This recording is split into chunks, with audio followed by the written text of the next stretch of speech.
0. What's partial L partial y prime?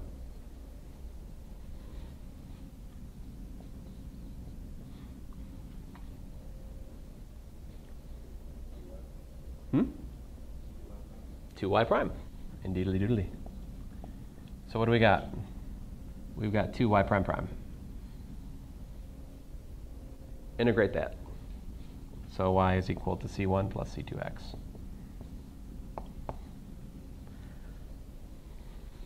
And of course, you can choose constants c1 and c2 to fit the points.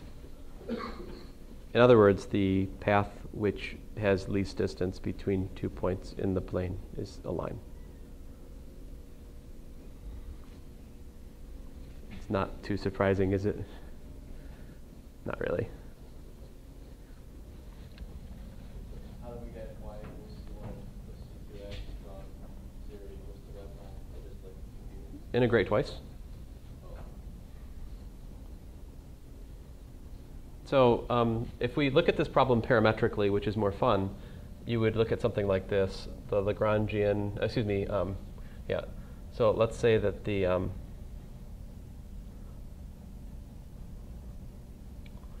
something like the action, I guess I was using J, wasn't I? So the action J of, let's say, x, y, x dot, y dot, t. So if you add more variables, you can do the same.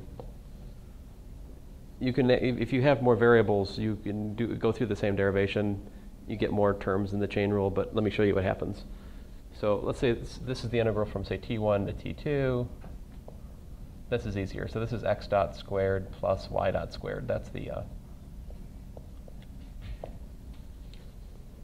I'm arguing that if you minimize that should give you the shortest path.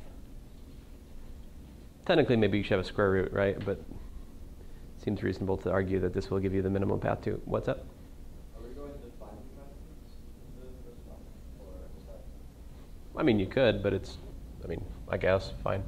Let's see here. So like y minus y1 is equal to c2 times x minus x1. And then you could, I mean, you could use the 2-point formula for a line to write it down if you wanted. So like, I guess the equation would be y is equal to y1 plus y2 minus y1 over x2 minus x1, parentheses, times x minus x1. There you go. There's the formula if you want it.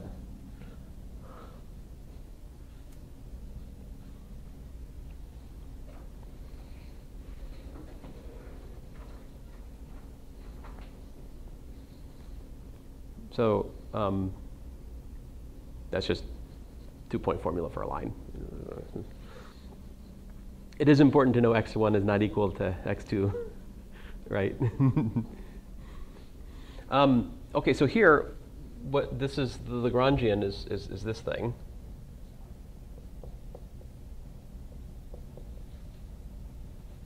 Right? And so what would the Lagrange equations look like here? There's 2 of them, actually. There's one for x and there's one for y.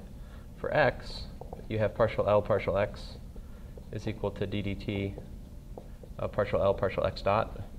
So dots are time derivatives, guys. And I think you can see why it's nice to have that notation here, right? Because it's easier to see a dot than a prime, I think. So this gives me what equation? This gives me 0.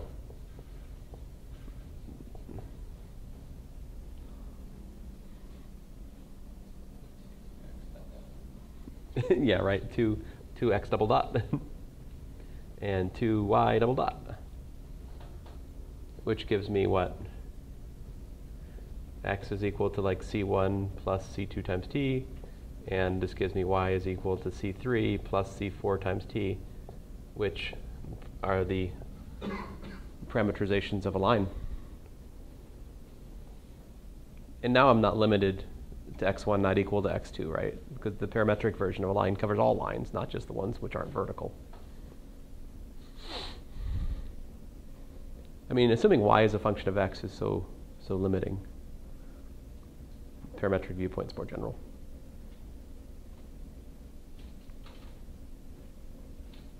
So, should we try something more interesting?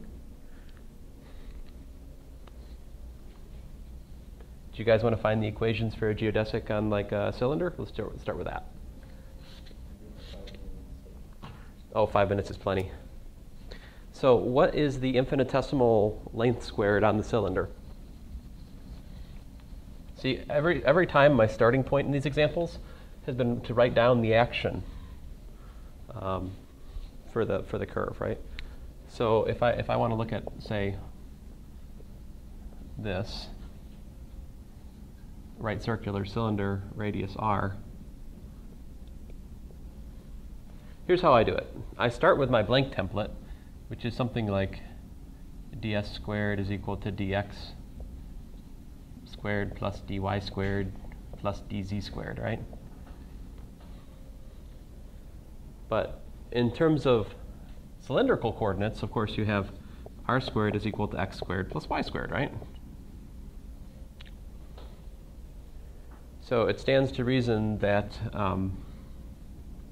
well, I don't know what's the best way to argue this, but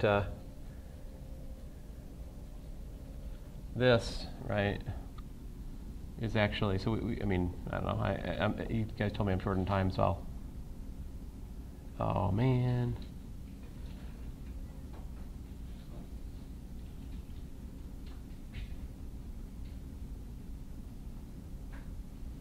Oh, stink. I'm an idiot. I'm forgetting something here all of a sudden.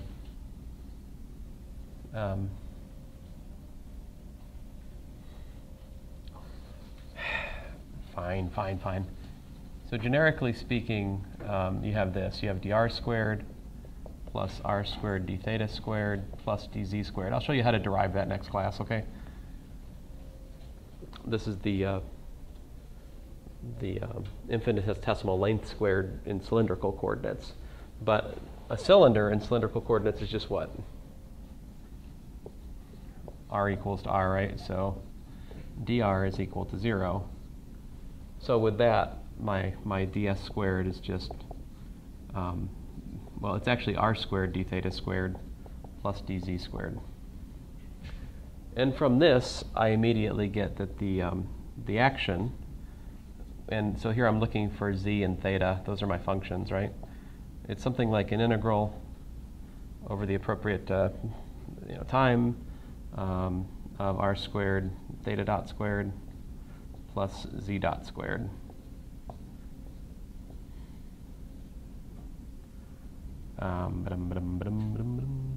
Dt.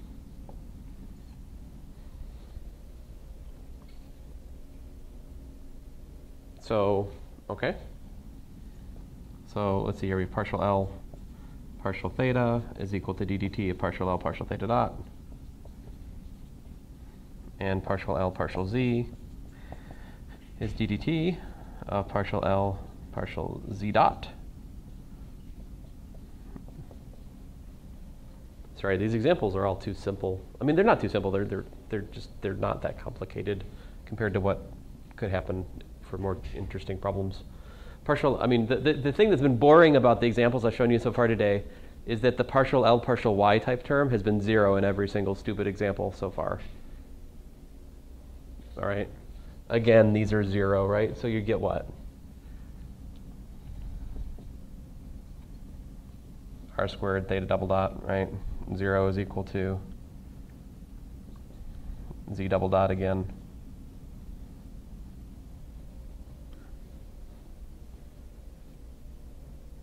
So you basically get a line in z and a line in theta.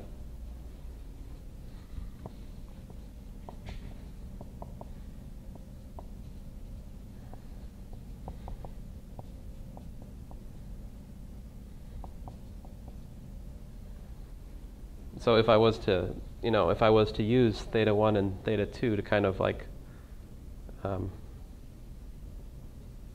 maybe here's theta 1, here's theta 2, right? And here's z1, here's z2. So like maybe my initial point was here, and my final point was there.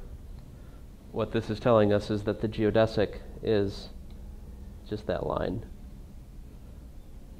So if you were to take the cylinder, draw the 2 points that you want to connect to the geodesic, just draw a straight line, and then just curve the cylinder into its form, that line is in fact the geodesic. So the lines before you bend the paper become the geodesics once you do bend the paper.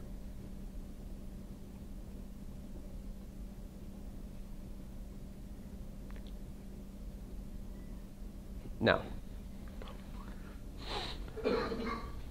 why is a sphere more interesting? Well, you can't just bend a piece of paper to make a sphere, right? So you can kind of guess that the answer there is going to be more, harder to get our mind around. What would the s squared be for a sphere? What's this in spherical coordinates? It's something like d rho squared plus r squared d theta squared plus, I think it's rho squared sine squared phi d phi squared, if I remember right. So there, when you look at the just give me a second here, I'll write it down. When you look at the geodesic equation, you have pretty easy ones for rho and for so in other words, L is equal to r squared theta dot squared plus r squared sine squared phi dot squared. That will be the Lagrangian. And when you look at the partial L partial phi term, ddt, partial L partial phi dot, that's actually kind of an interesting equation because it gives you 2 r squared sine phi cosine phi phi dot, phi dot squared, right, equals to ddt of what? 2 r squared sine squared phi phi dot. And so that is the equation you'd have to solve to find the geodesics on the sphere, supposing I haven't made a silly typo in my setup here today. That's not just integrate twice, right? So generically speaking, it takes some ingenuity to solve the differential equations which appear from Euler-Lagrange equations. But next time I'm going to show you how we can do classical mechanics over essentially arbitrary coordinate systems using this technique. We'll see that this is known as energy methods in classical mechanics. It's a very, very general viewpoint and solve all kinds of really interesting problems without that much work. Hey. Some pun intended there. All right, well,